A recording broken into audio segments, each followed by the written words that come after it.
సాయిస్ Vidyavaridhi YouTube ఛానల్కు స్వాగతం, శుభస్వాగతం. త్వరలో మొదలు కాబోయే రైల్వే గ్రూప్ డి మరియు ఎన్టీపీసీ మరియు ఇతర పోటీ పరీక్షలు ఆంధ్రప్రదేశ్ మరియు తెలంగాణ రాష్ట్రాల్లో ఇతర పోటీ పరీక్షలకు ఎండోమెంట్ డిపార్ట్మెంట్ గ్రేడ్ 3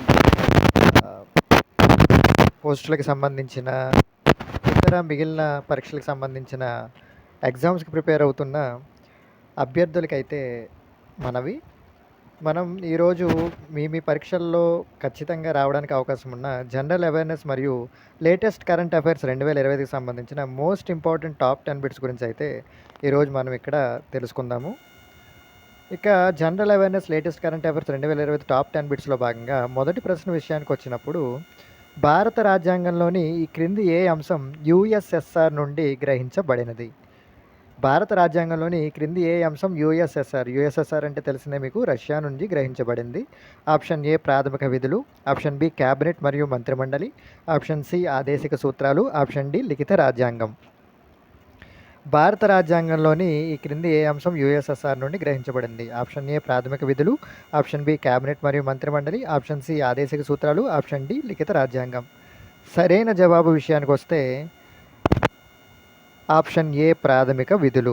రష్యా నుంచి అయితే మనం భారత రాజ్యాంగంలోకి ప్రాథమిక విధులు అనే అంశాన్ని తీసుకోవడం అయితే జరిగింది. ఇక రెండో ప్రశ్న విషయానికి వస్తే, ఈ క్రింది దేనిని ప్రపంచ పార్లమెంట్ అని చెప్పి పిలుస్తారు? Option A Commonwealth of Nations, option B భద్రతా మండలి, option C UNICEF, option D ఐక్యరాజ్య సమితి. ఈ క్రింది దేనిని ప్రపంచ పార్లమెంట్ అని చెప్పి పిలుస్తారు? Option A Commonwealth of Nations, option B భద్రతా మండలి, option C UNICEF, option D ఐక్యరాజ్య సమితి అసెంబ్లీ.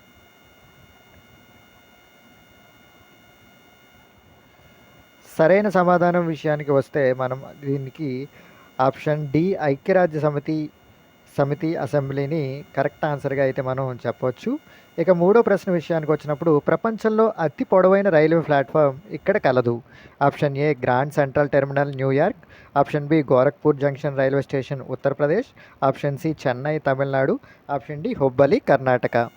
సరైన జవాబు విషయానికి వస్తే ప్రపంచంలో అతి పొడవైన రైల్వే ప్లాట్ఫామ్ అయితే మనకి ఆప్షన్ డి హుబ్బలి కర్ణాటకలో అయితే మనకుంది. దానికి సంబంధించిన పిక్చర్స్ అయితే కూడా మీకు చూపించడం అయితే జరుగుతుంది ఈ వీడియోలో. ఆంధ్రప్రదేశ్ రాష్ట్రంలో నిర్వహించిన 2025 గణతంత్ర వేడుకల్లో ఈ క్రింది ఏ బొమ్మల శకటం ప్రత్యేక ఆకర్షణగా నిలిచింది? Option A Kondapalli, option B Etikoppaka, option C Nirmal, option D Pendurthi. సరైన జవాబు విషయానికి వస్తే ఆప్షన్ బి ఏటికొప్పాక. ఆంధ్రప్రదేశ్లో ఎండోమెంట్ డిపార్ట్మెంట్కి లేకపోతే మిగిలిన ఎగ్జామ్కి సంబంధించిన ఎగ్జామ్స్కి ఎవరైనా ప్రిపేర్ అవుతుంటే ఈ బిట్ అయితే ఖచ్చితంగా రావడానికి అవకాశం ఉంటుంది. ఆంధ్రప్రదేశ్ రాష్ట్రంలో నిర్వహించిన 2025 గణతంత్ర వేడుకల్లో ఈ క్రింది ఏ బొమ్మల శకటం ప్రత్యేక ఆకర్షణగా నిలిచింది? Option A Kondapalli, option B Etikoppaka, option C Nirmal, option D Pendurthi. సరైన జవాబు విషయానికి వస్తే ఆప్షన్ బి ఏటికొప్పాక. ఇక ఐదవ ప్రశ్న విషయానికి వస్తే, ఈ క్రింది ఏ జిల్లాను ఫ్రూట్ బౌల్ ఆఫ్ ఇండియాగా మార్చాలని ఆంధ్రప్రదేశ్ రాష్ట్ర ప్రభుత్వం నిర్ణయించింది? Option A Paschima Godavari, option B Srikakulam, option C Anantapuram, option D Chittoor. సరైన జవాబు విషయానికి వస్తే ఆప్షన్ సి అనంతపురం. అనంతపురం జిల్లాని ఫ్రూట్ బౌల్ ఆఫ్ ఇండియాగా మార్చాలని ఆంధ్రప్రదేశ్ రాష్ట్ర ప్రభుత్వం అయితే నిర్ణయించినట్టు ప్రాథమికంగా నిర్ణయించింది. ఇక ఆరో ప్రశ్న విషయానికి వస్తే, నేపాల్ నూతన నిబంధన ప్రకారం ఎవరెస్ట్ అధిరోహకులు ఎంత ఎత్తు దాటిన తర్వాత ఒంటరిగా వెళ్ళడానికి వీలు లేదు? ఆప్షన్ ఏ 8,000 మీటర్లు, ఆప్షన్ బి 5,000 మీటర్లు, ఆప్షన్ సి 6,500 మీటర్లు, ఆప్షన్ డి 5,600 మీటర్లు.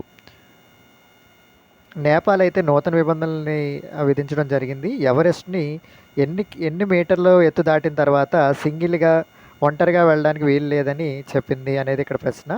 ఇక ఆప్షన్ విషయానికి వస్తే ఆప్షన్ ఏ 8,000 మీటర్లు, ఆప్షన్ బి 5,000 మీటర్లు, ఆప్షన్ సి 6,500 మీటర్లు, ఆప్షన్ డి 5,600 మీటర్లు. సరైన జవాబు విషయానికి వస్తే ఆప్షన్ ఏ 8,000 మీటర్లు. ఈ క్రింది వారిలో ఇజ్రాయిల్ దాడిలో గాజా ప్రాంతంలో పూర్తిగా ధ్వంసమైన పట్టణం? Option A Jerusalem, option B Tel Aviv, option C Netanya, option D Jabalia. సరైన జవాబు విషయానికి వస్తే ఆప్షన్ డి జబాలియా.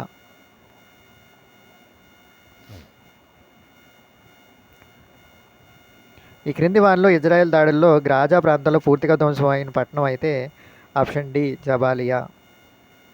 ఇక 8వ ప్రశ్న విషయానికి వస్తే భారత ప్రధాని నరేంద్ర మోదీ ఇటీవల బ్రెజిల్ పర్యటన సందర్భంగా 2030 నాటికి భారత్ బ్రెజిల్ ద్వైపాక్షిక వాణిజ్యంను ఎంత మొత్తానికి పెంచాలని లక్ష్యంగా పెట్టుకున్నట్లు వెల్లడించారు.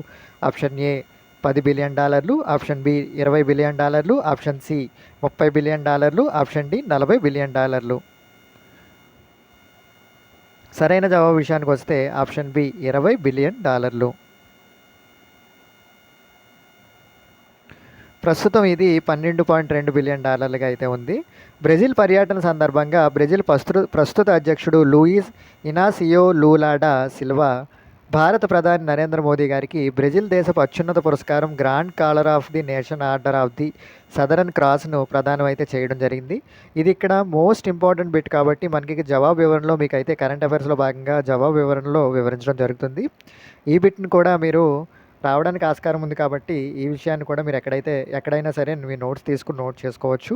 బ్రెజిల్ పర్యటన సందర్భంగా బ్రెజిల్ ప్రస్తుత అధ్యక్షుడు Luiz Inacio Lula da Silva భారత ప్రధాని శ్రీ నరేంద్ర మోదీకి బ్రెజిల్ దేశపు అత్యున్నత పురస్కారం Grand Collar of the National Order of the Southern క్రాస్ని ప్రదానం అయితే చేయడం జరిగింది. ఇక 9వ బిట్ విషయానికి వస్తే 2026 జనవరి 1వ తేదీ నుండి యూరోను అధికారికంగా స్వీకరించడానికి ఈ క్రింది ఏ దేశమునకు యూరోపియన్ యూనియన్ EU ఆర్థిక మంత్రులు తుది ఆమోదం తెలపడం జరిగింది. Option A Bulgaria, option B Belgium, option C Austria, option D Sweden. సరైన జవాబు విషయానికి వస్తే ఆప్షన్ ఏ బల్గేరియా. ఇక జవాబు వివరణ విషయానికి వస్తే బల్గేరియా యూరో జోన్లో 21వ సభ్యదేశంగా గుర్తింపు పొందడం అయితే జరిగింది. ఇక 10వ ప్రశ్న విషయానికి వస్తే ఆసియాలోనే అత్యంత వృద్ధ ఏనుగుగా భావిస్తున్న వత్సల ఇటీవల ఏ క్రింది రాష్ట్రంలోని పన్నా టైగర్ రిజర్వ్లో మరణించింది. Option A Uttar Pradesh, option B Bihar, option C Madhya Pradesh, option D Uttarakhand. ఆసియాలోనే అత్యంత వృద్ధ ఏనుగుగా భావిస్తున్న వత్సల ఇటీవల ఈ క్రింది ఏ రాష్ట్రంలోని పన్నా టైగర్ రిజర్వ్లో అయితే మరణించడం జరిగింది అని క్వశ్చన్ అడిగారు. ఇక్కడ option A Uttar Pradesh, option B Bihar, option C Madhya Pradesh, option D Uttarakhand. సరైన జవాబు విషయానికి వస్తే మనకి option C Madhya Pradesh.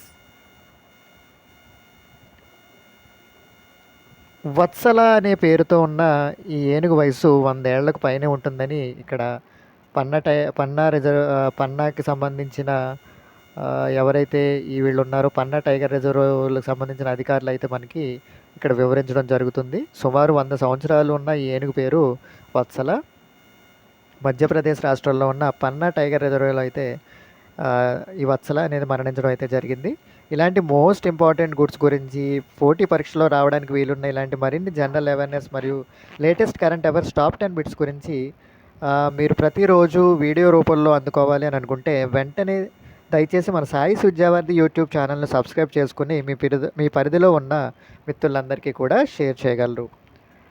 Please share and subscribe and give a like to Sai's Vidyavaridhi YouTube channel. Stay tuned with Sai's Vidyavardhi for latest current affairs and general awareness student 25 special bits. Jai Hind.